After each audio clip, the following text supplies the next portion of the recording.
Hello friends, welcome back to my YouTube channel. आज इस video में हम लोग बात करेंगे सेरेब्रल कॉर्टेक्स के बारे में। सेरेब्रल कॉर्टेक्स के कौन कौन से एरिया हैं और उन सब के फंक्शंस क्या क्या हैं। तो आइए फ्रेंड्स शुरू करते हैं। सबसे पहले हम लोग इसके बारे में देखते हैं कि इनके लोब्स क्या क्या हैं। तो ये पूरा सेरेब्रल कॉर्टेक्स है। सेरेब्रल कॉर्टेक्स हमारा दो सेरेब्रल हेमिस्फेयर से बनता है। सेरेब्रल हेमिस्फेयर यानी जो ब्रेन का हिस्सा है और उसका आधा आधा पार्ट हम लोग बोलते हैं। एक स्फेयर अगर हम लोग देखें, स्फेयर मतलब पूरा एक गोल सर्कुलर होता है और ठोस वो चीज होती है, मतलब अंदर से भी वो भरा होता है और बाहर से भी भरा होता है, उसको हम लोग स्फेयर बोलते हैं। और हेमिस्फेयर मतलब वही पूरे स्फेयर का आधा अगर हम लोग देख लें तो उसको हेमिस्फेयर बोलते हैं। तो ये हम लोग सिंगल हेमिस्फेयर की बात कर रहे हैं और हम लोग एक हेमिस्फेयर में इतना पूरा सेरेब्रल कॉर्टेक्स होता है और उसके 4 लोब होते हैं। तो ये जो फ्रंट वाला पार्ट होता है इसको हम लोग बोलते हैं फ्रंटल लोब, और साइड वाला जो पार्ट होता है थोड़ा सा नीचे उसको बोलते हैं हम लोग टेम्पोरल लोब। ऊपर जो पार्ट होता है उसको हम लोग बोलते हैं पैराइटल लोब, और जो पीछे वाला पार्ट होता है उसको हम लोग बोलते हैं occipital lobe. Frontal lobe, parietal lobe, occipital lobe and temporal lobe.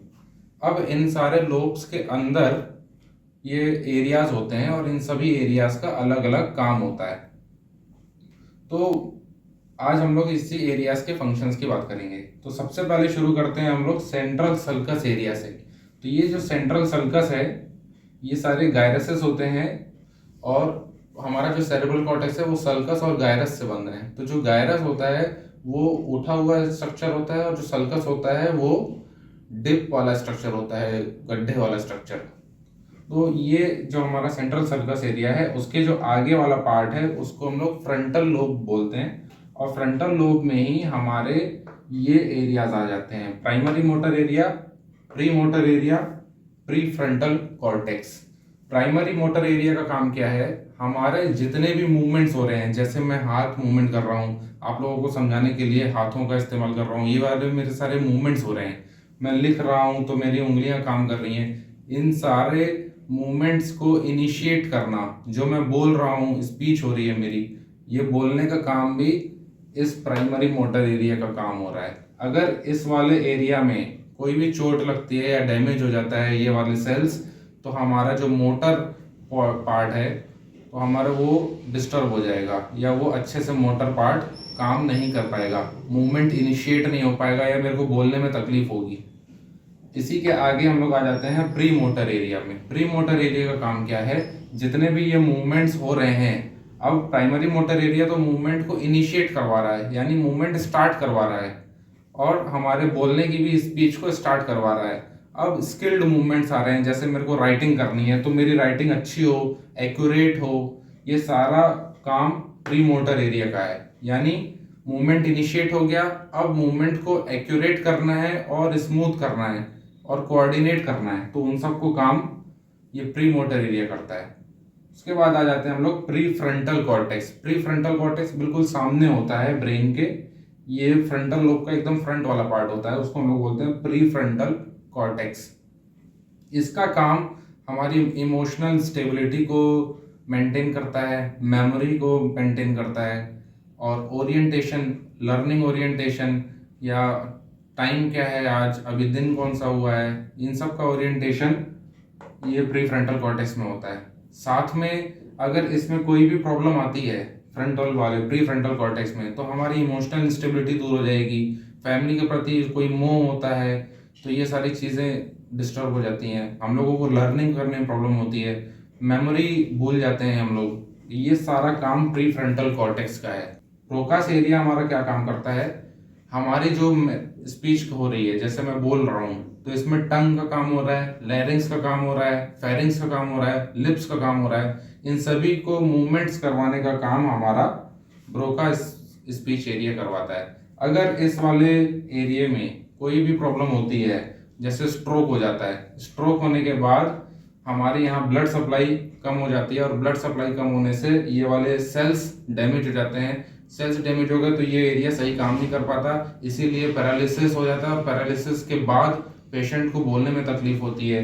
अगर फ्रंटल एरिया में कोई दिक्कत होती है, प्री फ्रंटल कॉर्टेक्स में कोई दिक्कत होती है, तो उसको इमोशनल इंस्टेबिलिटी हो जाती है, तो सही तरीके से उसका थिंकिंग करने का माइंड वैसा नहीं रहता है जैसा पहले काम करता था।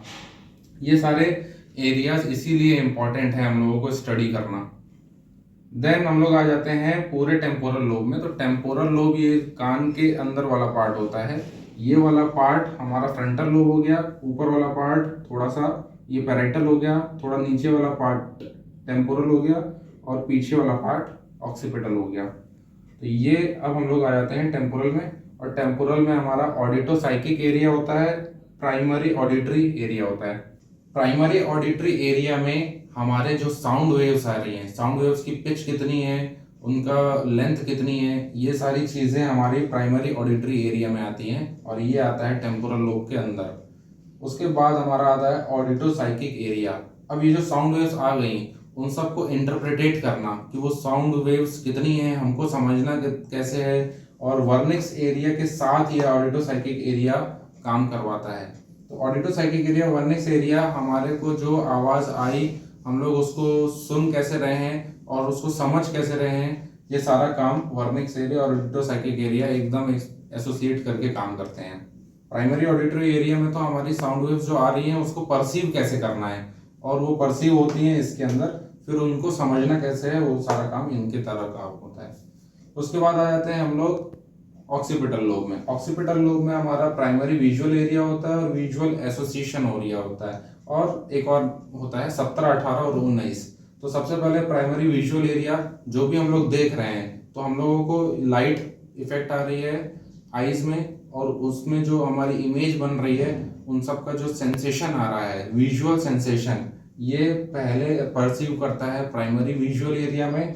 उसके बाद इस सारी विजुअल एरिया को, जो विजुअल स्टिमुलस आ रहा है, इन सबको इंटरप्रिटेट करना, सारी चीज़ों को समझने का काम करता है विजुअल एसोसिएशन एरिया। उसके बाद 19 नंबर एरिया होता है, वो है ऑक्सीपिटल आई फील्ड। अब ये स्टिमुलस तो आ गया आंखों में और उसने आंखों का पूरा समझ भी लिया ब्रेन ने।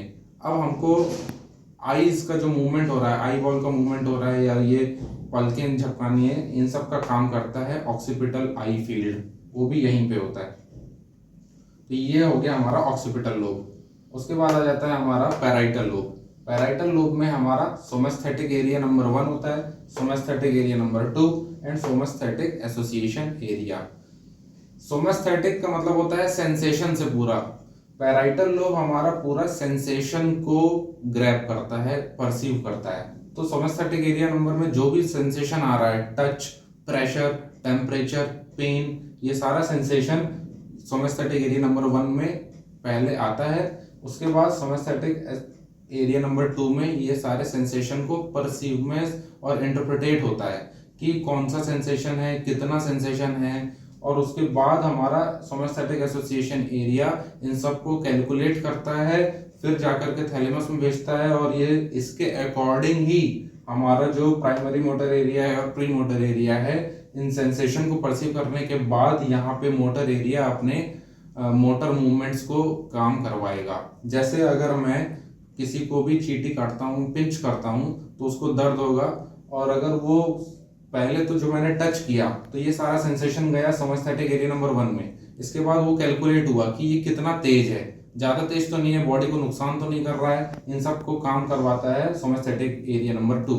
अब ये बहुत ज़्यादा नुकसान है या कोई भी प्रॉब्लम इसमें अगर हो सकती है, बॉडी को नुकसान हो सकता है, तो ये सोमेस्थेटिक एरिया एसोसिएशन एरिया इन सबको पूरा इंटरप्रिटेट करेगा और वो जाकर के सिग्नल भेजेगा pre motor area, primary motor area में कि भैया अब जो है इसको नुकसान हो रहा है और आप अपने मूवमेंट को या हाथ को हटा दो, या कभी आग जल रही है और हम आग के पास हम लोग हाथ रखें, सारा सेंसेशन पहले टच पे आया, स्किन पे आया, वो सब यहाँ गया, कैलकुलेट होकर के pre motor area, primary motor area में गया, उन सब ने मूवमेंट को हटाया कि अब हाथ हटा दो, हाथ जल जाएगा। तो ये सारा ब्रेन हमारे बॉडी को खुद ही प्रोटेक्ट करने के लिए सारे कैलकुलेशंस करता है, कैसे उसके पास सेंसेशन आ रहा है, उसको मूवमेंट कैसे करना है। जैसे प्राइमरी विजुअल एरिया, अगर ये नुकीली चीज मेरे आंख के पास जाएगी तो ये विजुअल सेंसेशन गया, तो हम लोग आंख को या तो बंद कर देंगे या हाथ रख देंगे, तो ये सारा सेंसेशन भेजेगा प्राइमरी मोटर एरिया में और उसी प्रकार से वो मूवमेंट को इनिशिएट करेगा।